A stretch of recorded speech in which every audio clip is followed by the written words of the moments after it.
Once upon a time at the University of California, Los Angeles, a student played a prank on one of his classmates. Mike Morheim saw Alan Adham step away from his computer for a minute and decided to quickly change his password to Joe.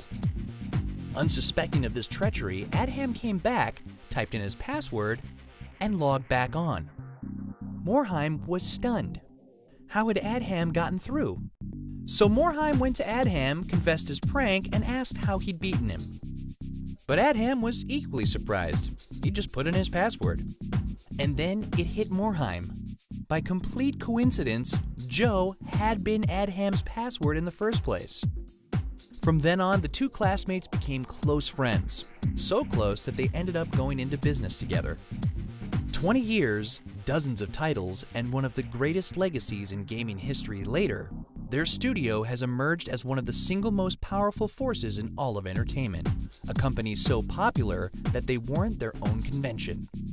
Whether or not they still use Joe as their password, there can be no doubt that there are few companies in the world that have the same reputation for flawless execution and consistent excellence as Blizzard Entertainment.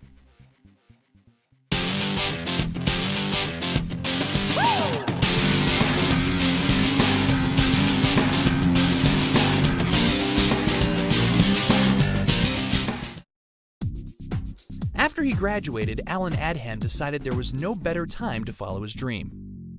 He loved playing games, so why not get paid to make them? But he didn't want to be some low-level code monkey for a major corporation.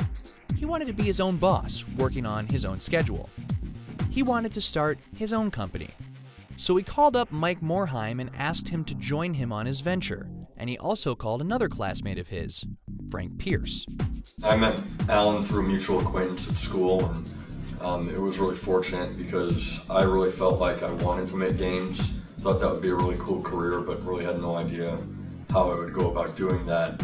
But Alan actually had a very specific plan and a very specific vision for what he wanted to do, and I personally feel very fortunate that I happened to cross paths with someone that knew how he wanted to do exactly what I was also interested in. I didn't meet Frank until the first day we started the company. I showed up and there Frank was. That was when we met. And so on February 8th, 1991, they founded Silicon and Synapse in Costa Mesa, California. Adham would be president, Morheim vice president, and Pierce would be their programmer. Their mission was to make great games and have fun while doing it. I'm not sure that Mike and I were actually convinced that we could start a game company and actually succeed at that, but Alan was very passionate and very optimistic and felt like if you put a bunch of smart people in a room together, that they would be very capable of figuring out how to do whatever it was they needed to do to make games or really to do anything else. I mean, Alan's always said there's no substitute for hard work. And I think he just felt like if we put enough time and effort into it, there wouldn't be anything we wouldn't be able to figure out. Alan told us that making games wasn't rocket science, and that if we put our minds together, we were smart guys, and we should be able to compete with the best of them. And right there, that first year, they made a name for themselves.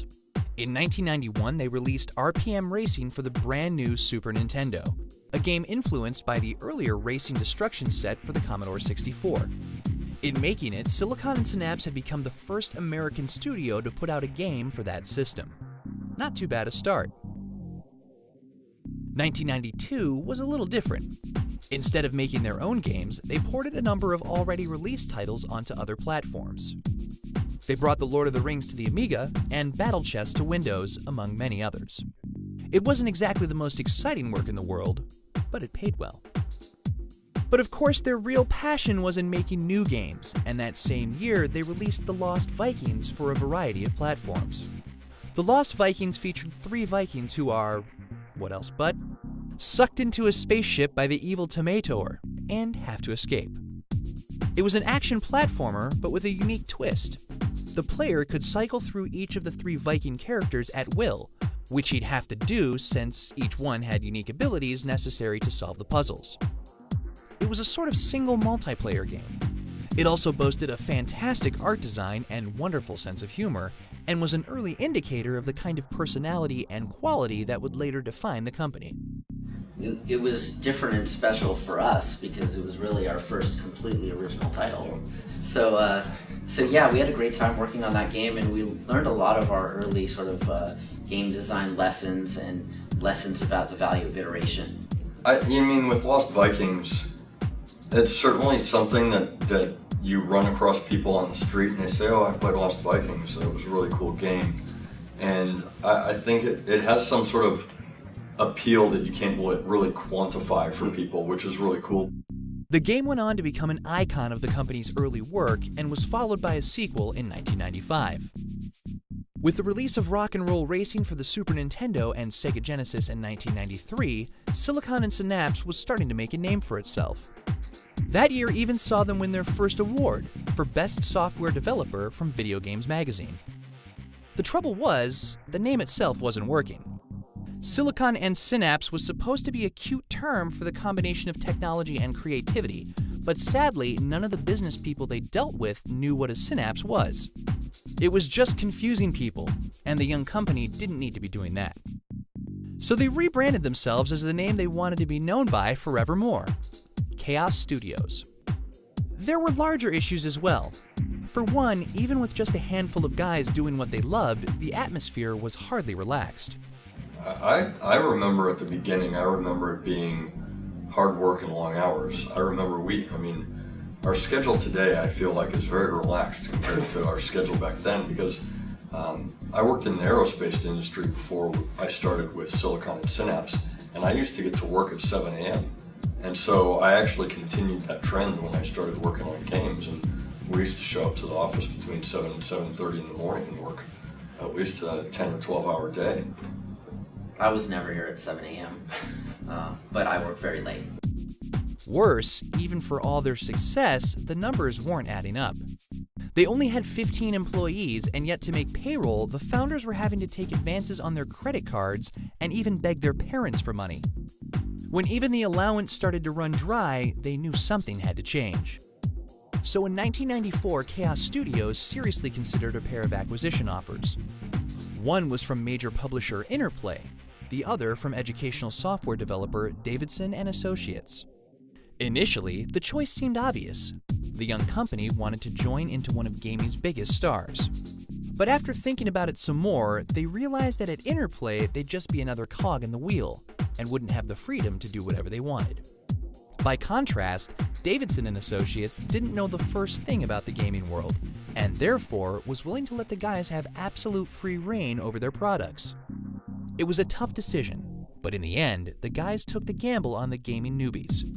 Davidson acquired Chaos for $10 million. The influx of cash was a desperately needed break for the studio. I think the Davidson acquisition was really important. It really accelerated our growth. A lot of people don't know this, but up until the Davidson acquisition, we were really on a tight budget. We didn't even have a local area network at the office. So we were passing around discs and everything. We were trying to make the transition to start self-funding and self-publishing our own games. We didn't have to worry about making payroll anymore. We had a pretty fast local area network now, and we were able to just focus on the games.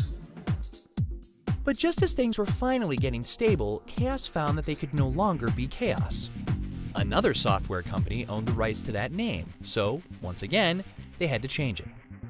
They almost went with Ogre Studios, but their bosses at Davidson weren't happy with that choice. Finally, Adham grabbed 7 words out of the dictionary. After a lengthy process, they settled on a name that was both cool and had the blessing of their owners: Blizzard Entertainment. Even at this early stage in their development, the newly minted Blizzard chose the word entertainment as opposed to something like games, because they didn't want to limit themselves to one medium. Ambition was something the guys never lacked. Later that year, the newly named Blizzard Entertainment was asked by publisher Sunsoft to adapt the biggest event in comic book history: the death of Superman. The death and return of Superman for the Super Nintendo released in August as a basic beat-em-up game, but with Superman. And at the end of the game, you wouldn't beat the final boss.